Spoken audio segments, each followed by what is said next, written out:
এই পর্যায়ে আমাদের সম্মুখে সংক্ষিপ্ত বক্তব্য নিয়ে আসছেন মোহাম্মদ আরিফ হোসেন, সদস্য হেফাজত ইসলাম মুলাদি।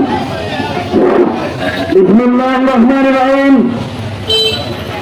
হেফাজত ইসলাম মুলাদি উপজেলা শাখা কর্তৃক আয়োজিত আজকের বিক্ষোভ সমাবেশ থেকে বর্তমান অন্তর্বর্তীকালীন সরকারের উদ্দেশ্যে বলতে চাই,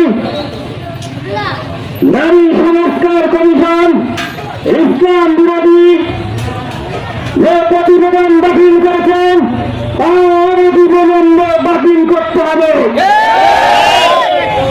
আমি বর্তমান সরকারের প্রধান উপদেষ্টা ডক্টর ইউনূসকে বলতে চাই, নতুন বাংলাদেশে ইসলামের বিরুদ্ধে, কোরআন হাদিসের বিরুদ্ধে, কোরআন হাদিসের বিরুদ্ধে, কোরআন হাদিসের সাথে সাংঘর্ষিক কোন আইন বাস্তবায়ন করার চেষ্টা করবে হেফাজত ইসলাম।